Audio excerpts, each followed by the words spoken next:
नमस्कार, मैं हूं आपके साथ राखी लांबा और आप देख रहे हैं न्यूज एक्सप्रेस। बीजेपी के वरिष्ठ और कद्दावर नेता शिवराज सिंह चौहान भाजपा में सबसे अधिक समय तक मुख्यमंत्री रहने वाले नेता हैं। आज चाहे बीजेपी उनकी ताकत को समझ नहीं पा रही हो, लेकिन आलाकमान भी जानता है कि शिवराज में कई ऐसी बातें हैं जो सबसे अलग है, जो उन्हें अन्य नेताओं से बिल्कुल अलग थलग बनाती है। वैसे शिवराज को राजनीति विरासत में नहीं मिली, उन्होंने अपनी मेहनत से लोगों के दिल में जगह और राजनीति में ये मुकाम हासिल किया है। लंबे समय तक एमपी की सत्ता पर काबिज रहे शिवराज की पहचान पांव पांव वाले भैया की है। साल 2023 के विधानसभा चुनाव में प्रचंड जीत के बाद भी उन्हें सीएम की कुर्सी नहीं मिली। इससे पहले वो 17 साल तक सत्ता की बागडोर संभालते रहे हैं। शिवराज सिंह चौहान बचपन से ही क्रांतिकारी स्वभाव के व्यक्ति थे। इमरजेंसी के दौरान भी जेल भी गए थे, लेकिन बचपन में मजदूरों के एक आंदोलन का नेतृत्व करने के बाद शिवराज का राजनीतिक रूप दिखाई देने लगा था। आज हम आपको मामा के बारे में कुछ ऐसा बताने जा रहे हैं कि कैसे शिवराज के राजनीतिक जीवन की शुरुआत हुई, कहां उनका जन्म हुआ, राजनीति में क्या क्या चुनौतियां मिली। इसके साथ ही क्या आप ये बात जानते हैं कि अपने सिद्धांतों के लिए शिवराज सिंह चौहान अपने पिता से भी भिड़ चुके हैं। कैसे, चलिए आपको विस्तार से बताते हैं। शिवराज सिंह चौहान का जन्म 5 मार्च 1959 को सीहोर जिले के जैत गांव में हुआ था। शिवराज के पिता किसान प्रेम सिंह चौहान थे। शिवराज सिंह चौहान में नेतृत्व के गुण बचपन से ही थे।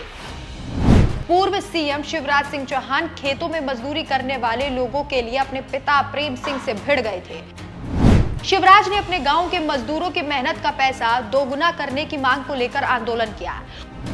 उस वक्त शिवराज सिर्फ 9 साल के थे। शिवराज के गांव में उस वक्त बेहद कम मजदूरी मिला करती थी।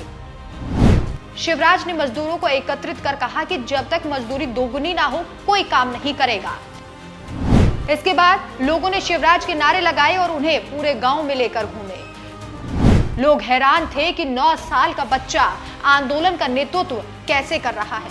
अब जब मजदूर शिवराज के भी घर नहीं आए तो शिवराज को उनके पिता और उनके चाचा से खूब डांट पड़ी, लेकिन वो अपने पिता से मजदूरों के लिए भिड़ गए। आखिरकार शिवराज की जीत हुई और मजदूरों की मजदूरी बढ़ा दी गई। इस कहानी से आप समझ गए होंगे कि शिवराज शुरू से ही जिद्दी नेचर के रहे हैं। हाल ही में करीब 20 साल के बाद शिवराज सिंह चौहान को फिर से लोकसभा मैदान में उतारा गया। शिवराज सिंह चौहान विदिशा से लोकसभा चुनाव लड़ रहे हैं। इसके पहले भी विदिशा से शिवराज 5 बार सांसद रह चुके हैं। शिवराज 2009 में बुधनी से विधायक रहे और उसके बाद साल 2005 के बाद हुए उपचुनाव में भी शिवराज सिंह चौहान सांसद रहने के बाद विधायक चुने गए। लगातार आज भी वो विधायक हैं।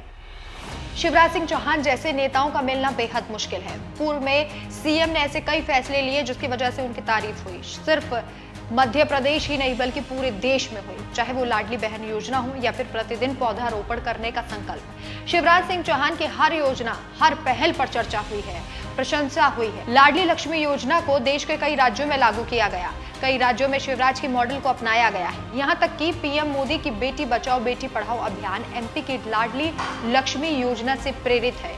और ऐसे कद्दावर नेता को अगर बीजेपी इग्नोर करती है तो ये बीजेपी की सबसे बड़ी गलती है। वैसे शिवराज सिंह चौहान की इस कहानी पर आपकी क्या राय है, हमें कमेंट करके जरूर बताएं। नमस्कार।